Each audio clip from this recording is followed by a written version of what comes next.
Hey everybody, it's Joanne. We're going to talk about what's going on with Will Smith and Chris Rock. If you haven't heard by now, Will Smith put out a 5-minute apology 3 months later about the infamous slap heard around the world at the Academy Awards. Okay, he basically sat down for 5 minutes and answered questions that all of us have been wanting to hear from him. So the first question was, why didn't you simply apologize during your acceptance speech? So Will said that he fogged out, as he said, fogged out, meaning that he basically was in a blackout moment where he was in, maybe he felt like he's in a dream or something of that nature.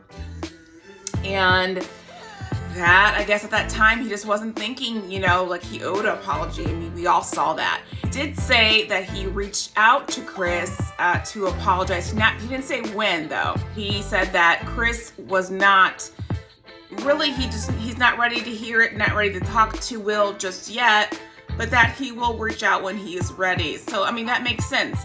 When you do people wrong, you gotta be able to give them time to process. And basically, Will just got into it. He apologized to, first and foremost, Chris. He apologized to Chris's mother, who was very vocal about how she felt just so wronged and felt sick, of course, as Chris Rock's mother, about her child being assaulted on stage. He brought up his Chris Rock's little brother, Tony Rock, who Will is friends with and mentors a lot. And he said that that damage may be irreparable because of what he did to his brother. He's not sure.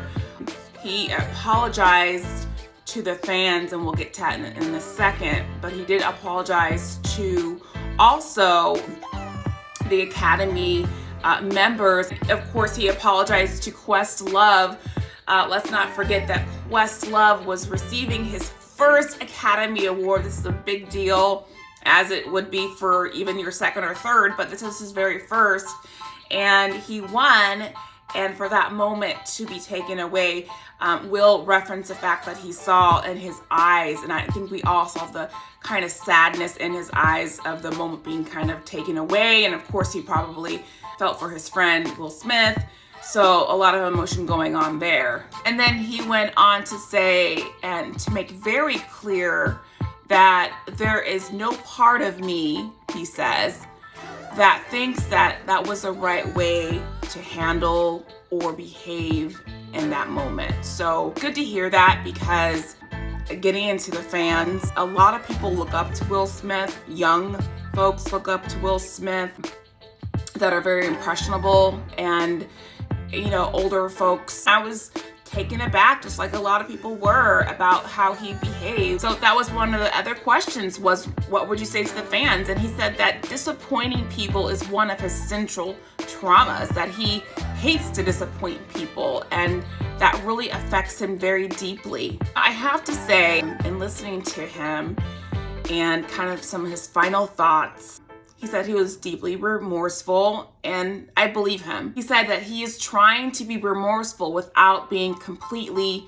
ashamed of himself, that he is human, and that he did make a mistake, and that he's trying to not think of himself as a piece of shit. That's a quote. I look at that two ways. One, it could be looked at as someone that's very evolved and that wants to be reflective and remorseful of what their actions have been, but at the same time have confidence in themselves and not look down on themselves. The other way you can kind of look at it, this is a little bit ego first versus humbling yourself, right? So I'm not sure which way that goes, but maybe a psychologist could look deep dive into that, but I'm not a psychologist. So I have to say, I did like the way that he ended things on a more positive note, and reminding us that he is deeply devoted to putting love and light and joy in the world. And he ends his apology with saying, if you just hang on, that he promises that we will all be able to be friends again. What do you guys think? Let me know in the comments below. Have a great day.